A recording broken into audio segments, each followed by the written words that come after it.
자, 안녕하십니까. 지난번 영상에서는요, 이제 정규 분포, 그리고 표준 정규 분포 개념을 설명드리고 연산하는 거 제가 설명을 드렸습니다.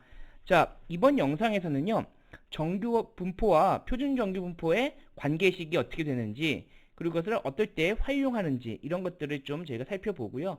그리고 정규 분포의 합일 때, 확률 변수가 2개 이상의 합 또는 차일 때 어떻게 우리가 적용할 수 있는지를 이번 영상에서 다뤄보고자 합니다. 자, 그러면 정규 분포와 표준 정규 분포와의 관계부터 한번 살펴보도록 하죠. 자, 이것은 이제 지난번 영상에도 설명드렸다시피 저희가 확률 변수 x가 어떤 정규 분포를 따른다 라고 했을 때 요 뮤와 시그마 제곱을 구해서 이것으로 바로 확률 밀도 함수를 써서 적분을 하는 것이 아니다 그랬습니다. 이것을 적분을 해서 확률 변수 구하려다 보니 너무 번거로운 행위들이 많더라는 거죠. 예를 들면 어떤 우리나라 대한민국 남성의 키입니다. 평균이 뭐 172, 분산이 10이다. 자, 표준 편차가 10이다 이렇게 주어진다면 자, 만일 어떤 사람 168 이하일 확률 구하라. 그럼 어떻게 구하겠어요? 자, 여기가 x가 168 이하일 확률을 구해야 합니다. 이것은 뭘까요? 자, 0에서 168까지 이때 우리 정규 분포의 확률 밀도함수 써야 되겠죠?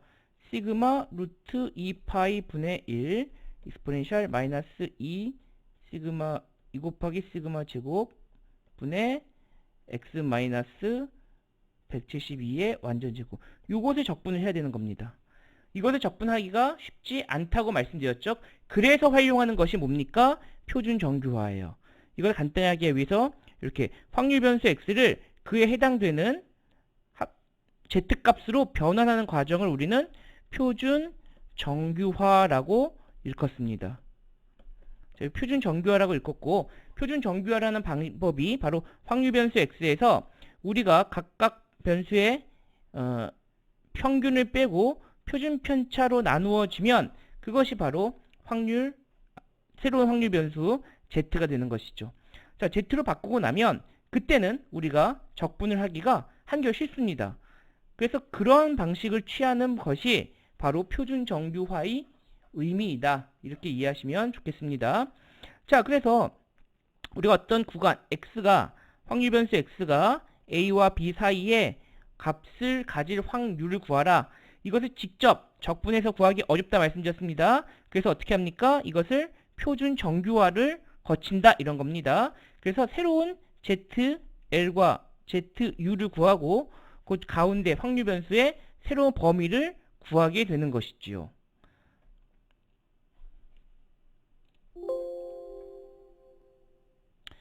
자, 그래서 요 예제를 풀기 전에 간단히 제가 한번 먼저 보여드리겠습니다. 우리 키 얘기 나왔으니까요. 자, 이렇게 주어져 있습니다. 자, 제가 만일 168에서 x가 175 사이일 확률을 구하라 이런 문제죠. 자, 요거 적분하려고 했었습니다. 자, 아까 문제에서 요 확률을 구하려면 어떻게 하면 돼요? 이 확률을 구하려면 168과 175를 적분하면 되겠습니다. 이 적분이 쉽지가 않죠. 그래서 적분을 좀 쉽게 하려고 이거를 표준 정규화를 합니다. 표준 정규화를 하는 것이 168에서 x에서 175에서 뭘 해? 다 평균을 뺍니다. 자, 그 평균이 뭐예요? 우리 172죠? 네, 172를 뺍니다. 여기도 172를 빼고요. 여기도 172를 빼요. 그 다음 뭘로 나눕니까? 표준 편차로 나눠주라고 했습니다. 표준 편차 우리 10이었죠? 표준 편차 10으로 이렇게 나눠줍니다. 자, 이렇게 나눠주면 이것이 뭐가 돼요? 새로운 확률 변수 z가 되는 거예요. 그리고 이게 p가 이게 z 계산한 값을 구할 수 있겠습니다. 자, 이건 어떻게 되겠나요? 자, 168에서 172 빼니까 마이너스 4죠? 예, 마이너스 0.4보다 크고, 이거 얼마입니까? 175에서 170 빼고 5고요. 0.5가 되겠죠? 그럼 이제 우리는 마이너스 0.4와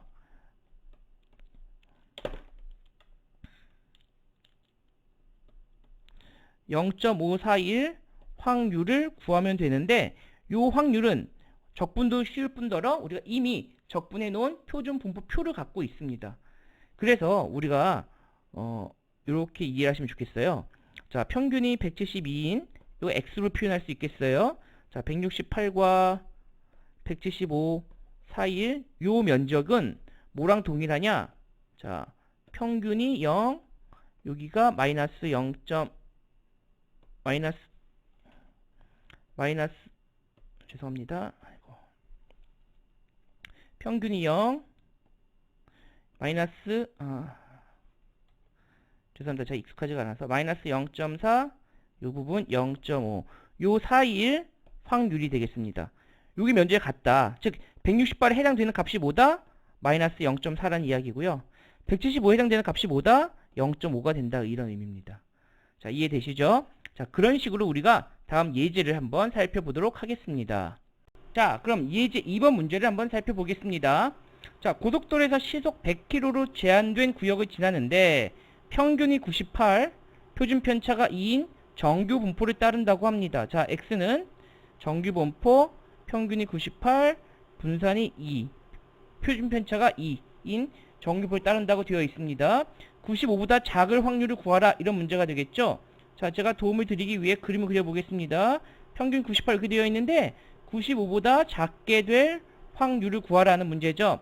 자, 이것을 어떻게 바꿔라? 표준 정규화하라. 표준 정규화는 평균이 0이고 여기에 해당되는 이 z값이 얼마인지를 찾아라는 거죠. 그러니까 어떻게 구해요? z는 x의 값에서 평균 빼고 표준 표체 나눠 주었더니 그것이 바로 마이너스 1.5가 되겠습니다. 즉 이렇게 마이너스 1.5보다 작을 확률을 구하면 되겠습니다. 자, 그럼 우리 교재에 마이너스 1.5보다 작을 확률의 분포표가 나타나 있습니다. 자, 죄송합니다. 요 분포표가 나와 있지 않습니다. 그래서 우리가 어떻게 푸냐? 자, 여러분 1.5보다 작을 확률이나 1.5보다 큰 확률이나 똑같겠죠? 우리는 1.5보다 작을 마이너스 1.5보다 작을 확률이나 플러스 1.5보다 큰 확률이나 같다는 걸 이용해서 바로 누적 분포표를 바로 활용하겠다는 겁니다. 그렇다면 이 확률 어떻게 구해요? 요 오른쪽 확률 어떻게 구해요? 요 전체에서 이만큼을 빼버리면 되겠죠? 우리는 요 누적 분포의 확률이 있기 때문에 요 부분을 빼겠다는 겁니다. 요 1.5보다 작을 누적 확률이 주어져 있습니다. 그 표를 찾아보니 9.332가 나왔네요. 그래서 1-9.332에서 0.0668 확률이 되겠습니다. 자, 그럼 두 번째 문제 한번 살펴보도록 하죠. 자, 두 번째 문제는 97과 99 사이에 통과할 확률이 되겠습니다. 자, 평균이 98인데요. 자, 97과 99 사이일 요 확률을 구하기자 이런 겁니다. 그럼 요 97에 해당되는 z값이 무엇이냐가 되겠죠. 요 99에 해당되는 z 상한이 얼마가 되겠느냐. 이 zl과 zu를 구해보자 하는 겁니다. 어떻게? 각각의 x값에서 평균을 빼고 표준 편차를 나눠주고요. 최대값에서 평균을 빼고 표준 편차를 나누어 준다면 마이너스 0.5와 플러스 0.5가 되겠습니다. 자, 이 문제도 말이죠. 자, 여기서 마이너스 0.5보다 크고 0.5보다 작을 요 확률을 구하는데 어떻게 하면 좋을까요? 우린 누적 분포 확률만 주어져 있지 않습니까? 그쵸? 그러면은 우리 이 가운데 확률에서 요 확률 빼고요. 요 확률 빼면 되겠죠. 맞습니까? 그래서 어떻게 합니까? 자, 요 확률을 먼저 구해야 되겠습니다. 어떻게 구할까요? 자, 1-p가 0.5보다 작을 죄송합니다. z가 0.5보다 작을 확률을 구하면 되겠습니다.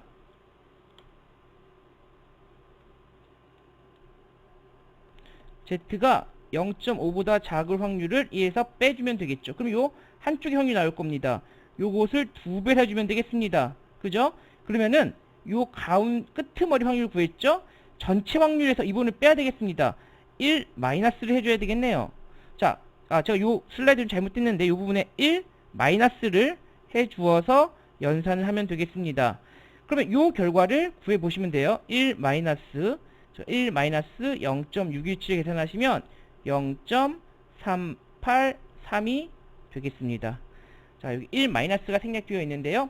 1-를 계산하시면 0.384로 확률을 구해볼 수 있겠습니다. 자, 3번 문제 보죠. 이 구간을 지나는 차량 중에서 제한 속도를 넘는 차량의 비율을 구하라 하는 문제가 되겠습니다. 자, 제한 속도가 얼마로 되어 있습니까? 시속 100으로 되어 있네요. 자, 100보다 클 확률이 되겠습니다. 자, 100보다 클 확률.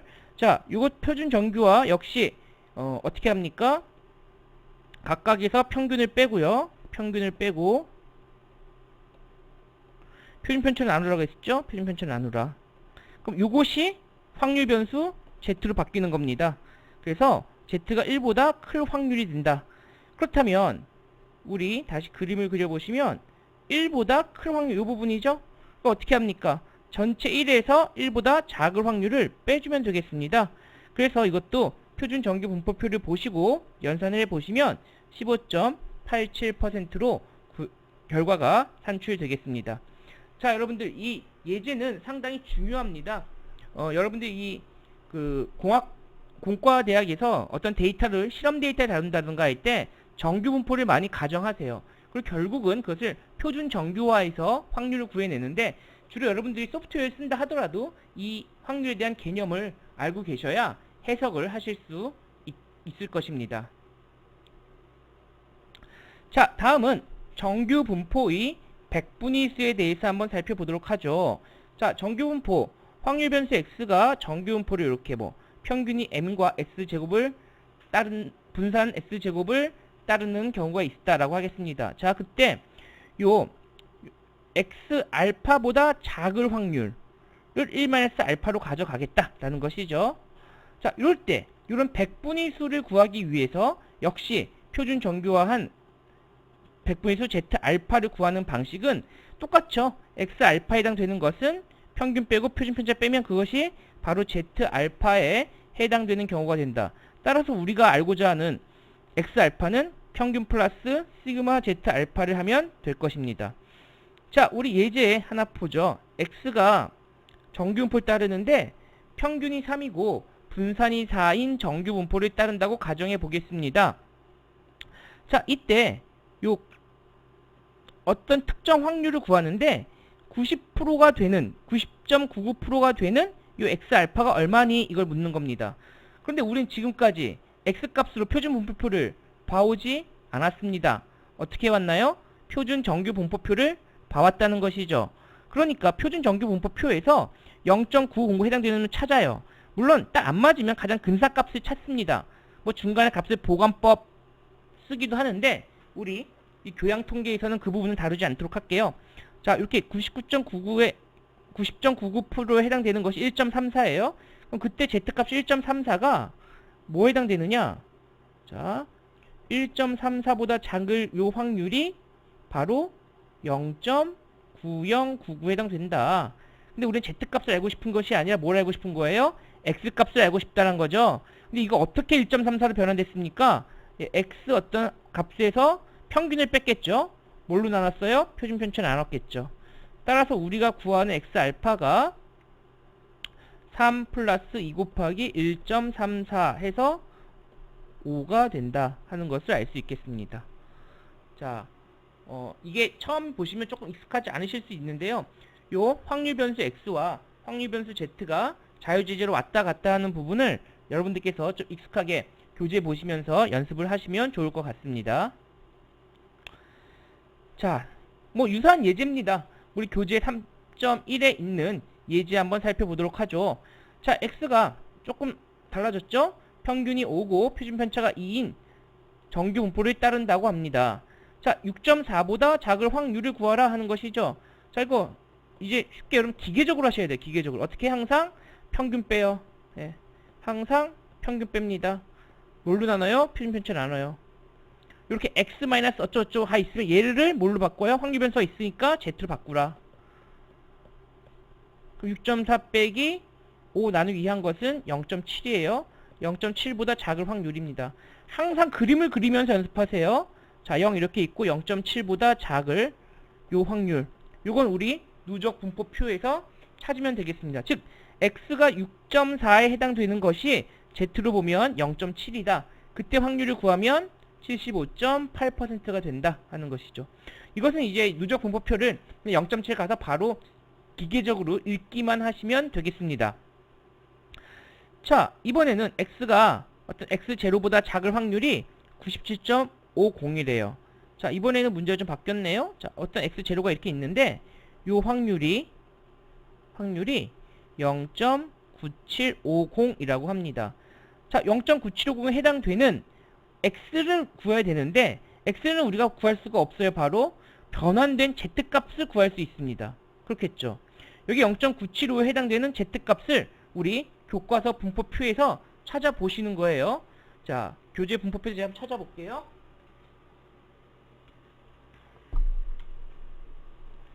자, 우리 교재 분포표는 표준 정규 분포표 499페이지에 나타나 있습니다. 자, 여기서 0.9750에 해당되는 값 찾는 거예요. 쭉 보시면 경향성이 나타납니다. 보면 1.96. 네. 잘 보이실지 모르겠습니다만 여기서 1.9 0.6 가져오면 이 부분이죠. 자, 그래서 한번 보시면요, 여러분들 교재에 보이시나요? 네. 제가 형광펜으로 좀 해놨는데요. 1.9와 0.06에 가서 값을 읽어주면 그 해당되는 값이 바로 0.975가 됩니다. 그래서 0.975가 되는 이 값은 1.96이구나 이걸 알게 됐다는 얘기죠. 근데 1.96은 어떻게 산출됐을까요? 여기 바로 이 식입니다. 어떤 x제로는 모르지만 항상 평균을 뺐겠죠? 표준 편차 나눴겠죠? 그때 1.96이 나왔겠죠. 그래서 이것을 그대로 연산을 해주면 x는 8.92에 해당된다. 여기 1.96에 해당되는 이 x값은 무엇이었냐? 8.92였다는 것입니다. 네. 자, 이렇게 되면 여러분들 선생님께서 고등학교 때 여러분 뭐 수학 성적의 평균과 표준 편차 딱 알려주면 여러분 반 점수의 학생이 정규 분포를 따른다라고 했을 때 자기가 몇 점이면 상위 몇 프로인지는 바로 누구나 다 산출할 수 있어야겠습니다. 이런 부분은 제가 오프라인 시험에서 출제할 수 있으니까요. 조금 염두에 두시고 학습하시기 바랍니다. 자, 두 번째 문제네요. 세 번째 문제네요. x가 3과 x0 사이일 확률이 0.756이라고 되어 있습니다. 자, 이 문제를 먼저 풀기 전에 표준 정규화를 해서 풀자라는 겁니다. 어떻게 해요? 역시 똑같아요. 평균 나누고 평균 빼고 표준 편차 나누면 이게 마이너스 1에 해당되네요. 자, 요거는 2분의 x0 마이너스 5인데 요것을 어퍼 c로 두겠습니다. 그러면 말이죠. 이 그림 뭐예요? 자, 여기 마이너스 1이에요. 여기 c 어퍼입니다. 요 사이일 확률이죠. 그러니까 c가 c 어퍼 c보다 작을 확률에서 마이너스 1보다 작을 확률을 빼주면 된다라는 것입니다. 근데 z가 마이너스 1보다 작을 확률은 여러분들 주어져 있지 않아요. 우리 분포표는 양수만 있습니다. 마이너스 1보다 작을 확률은 없어요. 이 확률과 같은 게 무엇일까요? 이 확률 같은 게 요 부분입니다. 그죠? 이 부분은 어떻게 구할까요? 전체에서 요 부분을 쏙 빼주면 요 빗금친 부분이 나오겠죠? 그래서 1-z1보다 작을 확률을 구해주면 0.1587이 나와요. 그러니까 이제 이 부분이 나왔어요. 0.1587로. 우리 이거 구하고 싶잖아요. 요로 우변짝 넘기면 되겠죠? 0.9147 되는 요 값을 구하라는 겁니다. 그럼 다시 우리 교재에서 0.9147 우리 분포표에서 0.9147에 해당되는 거 찾아보니까 그게 뭐더라? 1.37이더라예요. 그럼 1.37을 z값으로 두고요.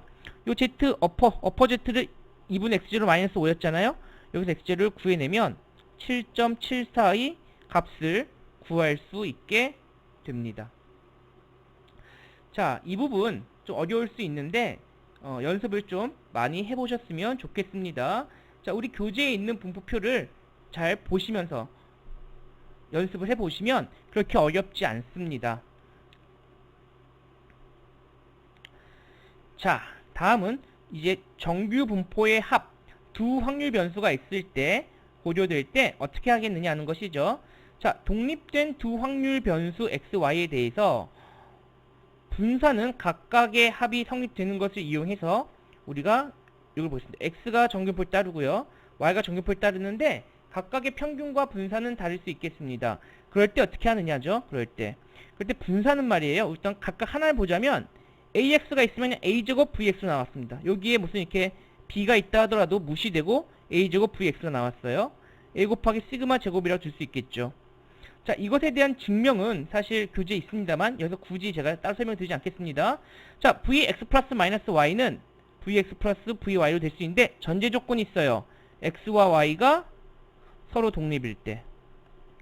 서로 독립이 아니라면 우리 뭘 고려해야 된다 그랬죠? 공분산이란 것을 고려해야 됐습니다. 코베리언스를 여기서 고려해야 됐는데 이런 부분 우리 생각하지 말자고요. X, Y가 독립이기 때문에. 그렇다면 X에 대한 분산을 시그마 1제곱, Y에 대한 분산을 시그마 2제곱 합으로 구해볼 수 있겠습니다. 자, 그러면 AX 플러스 B 자체를 구해라. 자, 이거는 평균은 그냥 그대로 나와요. 이 expectation AX 플러스 B 기억나시죠? A의 EX 플러스 그냥 이렇게 나오니까 A 뮤1 플러스 B로 나타낼 수 있는데 VAX 플러스 B 기억나시나요? 어떻게 나왔죠? A제곱 VX로 나오죠? 요 상수항은 분산 영향 미치지 않습니다. A 시그마 1의 제곱 빼꼴로 나타나겠습니다. 그게 보여줄 수 있겠고 그것의 합도 마찬가지입니다. 합도 같은 맥락으로 뮤1 플러스 마이너스 뮤2 시그마 1 제곱 여기는 마이너스가 없습니다. 플러스만 된다는 거. 분산의 VX 마이너스 VY 하건 VX 플러스 VY 하건 그것은 다 시그마 1 제곱 플러스 시그마 2의 제곱이 되겠습니다. 이것을 이용해서 AX 플러스 B나 X 플러스 Y를 표준 정규화한다. 그럼 어떻게 해요? AX 플러스 B의 평균을 빼야 되겠죠. 이것의 평균이 바로 여기 A 곱하기 뮤1 플러스 B. 여기는 뭐 그냥 이렇게 가져오면 되겠죠. 자, 이렇게 확률 변수 두 개 고조됐다. 그럼 여기에 뭐가 나와요? 뮤1 플러스 뮤2. 이 부분은 시그마 1 제곱 플러스 시그마 2의 제곱으로 나누어 주면 이게 바로 표준 정규화가 된다. 표준 이제 두 변수를 고조했을 때 또는 한 변수에 어떤 기울기나 개수가 붙어 있을 개수나 상수가 붙어 있을 때 어떻게 처리하는지를 한번 다루어 보았습니다. 자, 네 번째 예제를 한번 살펴보도록 하죠. 자, 서점에서 판매되고 있는 전자공학 개론 교재의 무게가 평균이 1.59, 표준 편차가 0.58 이렇게 되네요. 자, X를 전자공학 책이라고 하면 1.59, 0.58의 제곱이고요. 일반 물리학 책을 Y라고 두면 이것은 평균이 2.18, 표준 편차가 0.81의 제곱이 됩니다. 자, 그리고 교재의 무게는 서로 독립이라고 합니다. 즉 X, Y 두 변수는 독립이다 라는 것이죠. 자, 이때 우선 전자공학이 뭡니까? X 변수로 되어 있었죠? 자, X가 2.35보다 작을 확률 구하라 이거죠. 참 쉽습니다. 어떻게 하죠? 여기서 평균 빼고 표준 편차 나눠요. 2.35에서 평균 얼마예요? 1.59 빼고 표준 편차 얼마예요? 0.58 나눠줬더니 1.31에 해당되는 것입니다. 자, 누적 분포표에서 표준 정규 분포표의 누적 분포표에서 1.31에 해당되는 것을 바로 읽으면 0.9049가 되겠습니다. 자, 근데 이번 문제는 조금 달라요. 두 교재 전체의 무게가 5.04의 확률을 구하라는 겁니다. 자, 두 교재의 무게예요. 두 교재의 무게니까 이제 x 플러스 y를 해야 되겠죠? x 플러스 y. 평균이 얼마일까요? 1.59 플러스 2.18하니까 3.77 되겠고요. 분산은 그냥 각각 더하면 됩니다. 저 이렇게 써놨는데 이게 뭐예요? 0.58제곱 플러스 0.81제곱을 그냥 더하면 된다라는 겁니다. 그러니까 표준 정규화라 뭐 쉽죠? 5.04 이상인 거 5.04에서 평균 빼고 3.77. 그 다음에 여기 x 플러스 y에 표준 편차로 나누어주면 그것이 1.27이에요. 즉 우리 교재의 무게가 5.04보다 크다라고 하는 것은 곧 뭡니까? 1.27보다 Z 확률 변수에서 표준 정규화했을 때 1.27보다 큰 겁니다. 그러니까 보세요. 자, 이렇게 해서 1.27보다 큰 확률인데 우리는 누적 분포니까 가장 작은 부분만 있죠. 그러니까 어떻게 하면 돼요? 이 전체에서